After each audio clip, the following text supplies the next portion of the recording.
Local पे focus है, global को अवॉइड कर रहे हैं। और क्या गजब की मूव्स है। वैसे अप्रैल मिड से लेकर अब तक करेक्शन के बावजूद आईटी इंडेक्स ने बढ़िया 20-22% के रिटर्न्स दे रखे हैं। और कंफ्यूजिंग कॉन्फ्लिक्टिंग रिपोर्ट्स ब्रोकरेजेस के आगे के आउटलुक को लेकर, जिस पे चैनल पे कल चर्चा हो रही थी। अच्छा, आईटी के साथ एक और थीम है ज्योति सर, वो क्या? कहते हैं ना एंटी ईएसजी। वो स्टॉक्स गजब करे हुए हैं इस समय बाजार में। कोई कोल इंडिया, कोई ओएनजीसी, गजब के टूल, गजब का momentum. Valentis anti ESG theme में डिप्लॉय कर रहा है पैसा, नहीं कर रहा है? हाँ, तो देखिए, हम लोग एंटी ईएसजी तो नहीं बोलते इसको। हाँ, पर हाँ, एक तो है तो general logically move anti ESG जो चल रहा है। जनरल मूव है जो हम लोग का। एक हाँ, पब्लिक सेक्टर बैंक्स का, पब्लिक सेक्टर इन जनरल, सब पब्लिक हाँ, सेक्टर काफी सस्ते थे। वहां पे ना डिविडेंड यील्ड अच्छा था, और पी वैल्यूएशन जो थे वो काफी सस्ते थे। तो हम लोग भी एक दो पीएसयू कंपनीज लिए हैं, जिससे ना काफी अच्छा मूव दिया है इस पूरे साइकिल में। तो इस साइकिल में क्या हुआ है कि जहां भी वैल्यूएशंस कम है, तो वैल्यूएशंस पे लोग फोकस करके वो शेयर लिए हैं, तो है ना वैल्यूएशन को थोड़ा सा नॉर्मलाइज किए हैं। थोड़ा जो बड़ा गैप था वैल्यूएशन में, वो कम हो गया। यदि अपने देखें तो जो high P high valuation companies थे, वो एकदम अंडर परफॉर्म किए हैं। जो लो पीज है वो है ना थोड़ा आउट परफॉर्म किए हैं। तो हम लोग का भी यही अनुमान था, तो है ना एक दो पब्लिक सेक्टर भी खरीदे इसमें। थोड़े प्राइवेट सेक्टर भी है जहाँ पे ना वैल्यूएशन काफी कम थे, उसको भी खरीदे। तो एक तरह से मैं इसको देखता हूँ कि वैल्यूएशन मिसमैच, वैल्यू बाइंग हुआ है मार्केट में, वैल्यू थीम चल रहा है। और एंटी एसजी इतना नहीं सोचते, पर हाँ, एक तरह से आप कह सकते हैं कि थोड़े स्टॉक्स जो है ना एकदम ईएसजी के कारण है ना बीटन डाउन थे, वहां पे भी ना वैल्यूएशन री रेटिंग हो गया है।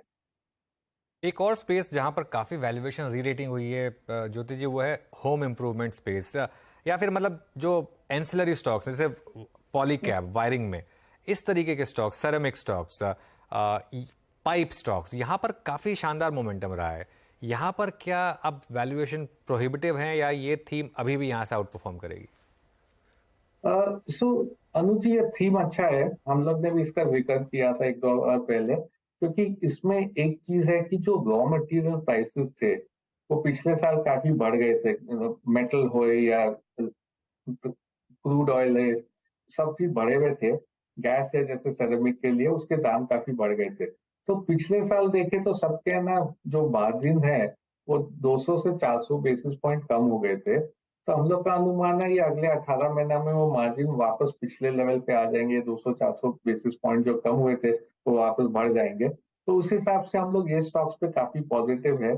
अभी जैसे आपने जिक्र किया कि वैल्यूएशन थोड़े महंगे हो गए ये सब में, तो कहीं पे थोड़ा थोड़ा हम लोग में शेयर्स को ट्रिम कर रहे हैं। अभी भी पोजीशन हम लोग की बनी हुई है, पर काफी है ना थोड़ा ट्रिम कर रहे हैं, क्योंकि इधर है ना वैल्यूएशन महंगे हो गए हैं थोड़ा।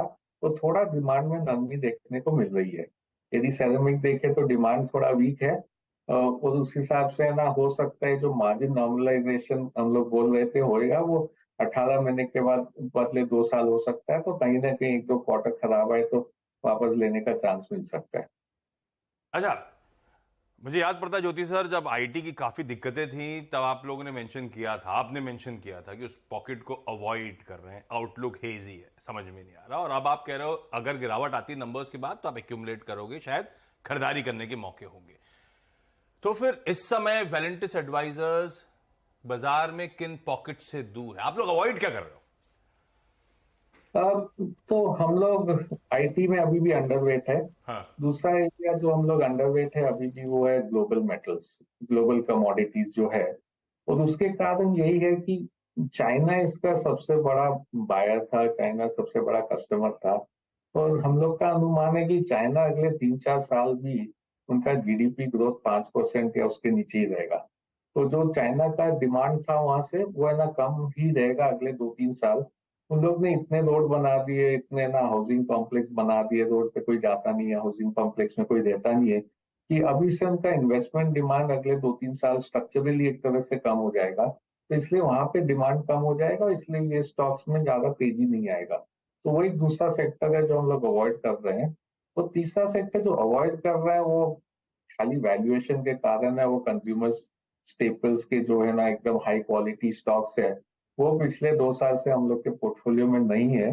स्टॉक्स अच्छे लगते हैं हम लोग को, पर वैल्यूएशंस अच्छे नहीं लगते। वैल्यूएशन थोड़े है ना रिलेटिवली कम हुए हैं, पर अभी भी है ना महंगे वैल्यूएशंस में आ रहे हैं। एक आखिरी सवाल ज्योति सर, ये एक्सचेंजेस जो हैं ये रात में भी मैच खिलाने के मूड बना रही हैं। ये नाइट मैच को लेकर आपका कैसा मन बन रहा है?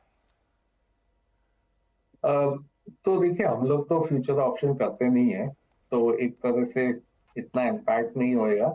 इसके लिए काफी जो है ना ब्रोकरेज लोग जो करते हैं और जो भी उनके लिए ना वो मैन पावर कैसे करने का, कितने लोग को कब है ना करेंगे, शायद डबल शिफ्ट में काम करना पड़ेगा उनको। एक्सचेंज का तो है ना वॉल्यूम बढ़ जाएगा, पर ये जो ब्रोकरेजेस है उनके ना कॉस्ट बढ़ेंगे, तो उनको देखना पड़ेगा मैन पावर बैलेंसिंग कैसे करेंगे। ये हमने कुछ डिसाइड किया क्या कि सेम तनख्वाह पे डबल शिफ्ट लगेगी कि तनख्वाह बढ़ा के डबल शिफ्ट लगेगी? तो हम लोग तो जैसे हम लोग ने कहा कि हम मैं लोग ज्योति सर अनुज जी से पूछ रहा था। खैर मजाक अपनी जगह। Jyoti sir thank you so much जुड़ने के लिए, हमेशा की तरह बढ़िया तरीके से अपना मार्केट्स को लेकर पर्सपेक्टिव शेयर करने के लिए।